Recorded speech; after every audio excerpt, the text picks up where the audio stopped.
Hello, listeners. This is Janine and Kristen from Henrico Casa. You are listening to our podcast, Vigilant Voices. Living life every day. Hello, listeners, and welcome to the Vigilant Voices podcast. We're so glad you're joining us for another episode, one that is important and we think timely since it is Black History Month. A reminder that the purpose of this podcast is for all of us to know more about the challenges facing children and families so that we can ensure no child faces continued abuse, neglect, or trauma. Right. And today's conversation is focusing more on kind of the realm of trauma in general, not specifically child abuse or neglect, because living with injustice or inequity like racism is a form of trauma. It is.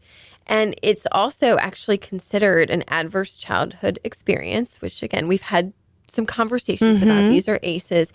And it's because it's rooted in the realm of community at that very high level, because it can be a source of toxic stress, which we have also talked about recently. We did. We talked about it in our last episode, how toxic stress impacts a child's development. Yeah, so do be sure to listen to that because I think that gives Listener, you should always listen. I know, that's true. Well, that was then another shameless plug as we do.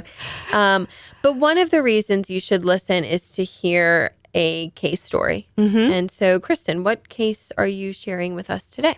Yeah, so I wanted to talk about a family we are actively serving. And this family has 4 children. They're a range of ages, and they live with their biological parents. They're people of color, and they are immigrants to the United States. And so I think it's safe to say that they are a minority or, represent a marginalized population in our community because they aren't representative of the majority, Correct. Right? That's kind of Very what that simply, means. yes. Yes. And in serving them, it really drove home to their advocate how the system isn't always set up to help them being a marginalized or minority population, as readily as it is someone who maybe fits the majority. For instance, there seemed to be a lack of understanding regarding their cultural view of gender roles, right, and also their mistrust and misunderstanding of our court system. And the families that we serve are already dealing with so much, right? There's lots of struggles, and it's difficult to think that there could be added stress and difficulties like this on top of those maybe daily struggles. Just 'cause that's just a lot and very wearing then on these families. Is, and it leads to kind of the question of how does this ongoing wearing struggle, how does racism affect child development? Yeah. And before we dive into this, I just want to point out that we're using that term racism in a very broad way. We're really not just speaking of it in like a direct antagonistic or discriminatory way. So just high level discussion today. Yeah, and that does exist, Yes. right? And that's included in how we're using the term racism. But we're really using that word to also encompass discrimination and any systemic practice that either today or historically has restricted someone from kind of living to their full potential, right? Like historic housing practices, substandard schools, lack of social mobility, those types of issues. And so the question is that how do all of these forms of discrimination affect child development? Sure. And if we were to just sum it up, we could reference our previous episode right, about how stress affects child development because it really is the same concept, right? It is. Like the idea that prolonged chronic stress with no release impacts a child's developing body and mind. So much so that it actually hinders important neurological connections from forming. In the first place, right? Yes. And then living with, let's say, that high-level discrimination or facing injustice and inequity, I mean, those are significant stressors. Definitely. So really the same concept applies, and that's why racism is a form of trauma and included in that adverse childhood experiences study. Right. And if you aren't sure you believe us, maybe you'll believe Harvard. Yeah. Again, great information. And they have published a lot of good information on understanding discriminations and racism's impact on child development. And so, Kristen, I think that you recently attended a webinar on this. I did. And we always love, right, the science of this. So did anything from that sort of scientific perspective or anything that was presented generally stand out to you? Yeah. Well, I mean, it's all fascinating, as all brain science is to me. Yeah, I agree. Yeah. I think in simplistic terms, the idea that marginalized communities, so again, people who have historically maybe been discriminated against or underserved, face a disproportionate amount of stress. Which, again, I think it should make sense if you just think about what it means to be marginalized. Could be unsupported, to be excluded from opportunities, food scarcity, poor housing, limited education, no mentoring resources, right? Yeah, and that all clearly generates stress. Plus the added mental and emotional strain of knowing that you're battling an injustice. Yeah. Like that's really fires you up and that's wearing. And we already know that stress impacts development and is an indicator for potential abuse and neglect. And so what else stood out to you? Yeah. So again, I love brain science. Yeah. I maybe should have gone into that. But it piqued my interest and my attention when they started comparing brain scans, specifically looking at the amount of gray matter in the brain. Right. And so I learned that gray matter is important to study because it's where neuron cells form that support learning and decision making.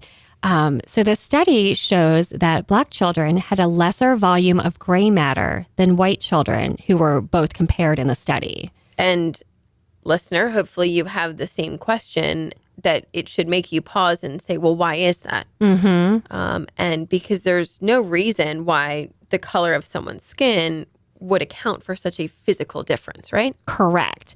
And so in this study, they started identifying other factors, things like income level, available resources, conflict in the home, factors other than the color of their skin. And all things and stressors that we've been talking about. Yes. And when you kind of pull out and isolate those factors, like take them away, the children's brains are the same. Right. So it's not their race, it's the challenges associated with their race. The challenges of living with trauma that limit the growth of gray matter in our brains, which again then limits your ability to learn. Right. And for these children in the study, the trauma that they experienced is rooted in discrimination, right? The challenge that comes from systemic issues and maybe even, direct discrimination as well. Yes. And there's also a wealth of information that shows disproportionate health outcomes for people of color. The CDC, for example, reports that Black Americans have a higher rate of death from chronic health conditions like heart disease and diabetes than their white peers. Right. And so we're not scientists, but we do find all of this fascinating and study it. But, connecting the dots here. So these adult health outcomes go back to that idea that stress, including discrimination, racism, can absolutely negatively impact a child's development. Yes. Which in turn negatively impacts their health as adults. Correct. Right. So it is all connected and it is all rooted in the adverse childhood experiences studies that we do reference all the time. Right. Which makes me think of the family in our case story today. Their advocate was able to bridge the gap between this family and the court and the child welfare systems. Their advocate connected the family with services, helped eliminate misperceptions about the foster care system. Their advocate also cleared up misunderstandings with case professionals and spoke up when access to services felt inappropriately hindered. And that's bridging the gap from a cultural perspective, right? And in this case, with these language and cultural differences, it really was truly vital for someone to be speaking up for the family and these children. And I'm very hopeful that CASA's intervention, right, so this advocate who's showing up to be that buffer amid the stress will deter the negative outcomes that we know may be possible for children living with this type of ongoing stress. Yeah, I am too. And can I be honest that conversations like these kind of make me feel down? Yeah, I get that. There's just so many inequities playing out every day. And the thought that children are born into challenges based just on their race alone is so wrong. It is. And knowing that from the start, children are on an uneven playing field really gets me fired up. Yeah, I know. And I want every child to have the same opportunities from day one. Yeah. Right?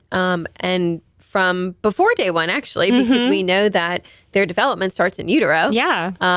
But there are, upstream inequities, meaning at a high level, that do trickle down to all of us that impact the healthy development of children. And it really can be upsetting. It can. But that also means we all truly need to do our part and be vigilant voices for children, right? And so our call to action today is to seek out biases. Sometimes we don't even know they exist within ourselves, within practices, within policies. It could be at your school. It could be at your neighborhood association. Right. And it could be big. It could be small. But I think searching for any of these biases that are restrictive and that sort of cloud, a view, take a step to address it, better understand, a culture, right? Yeah, it's all of the little steps we each take that can add up to big change. And that's because we must believe that children of all races and all cultures deserve that change and the chance. Yes. Thank you for listening to Vigilant Voices, Henrico Casa's new podcast. We have a vision for all children to live in safe, healthy homes. You can help us make that happen. Tell a friend about our podcast and find us on social media. I believe in the better days.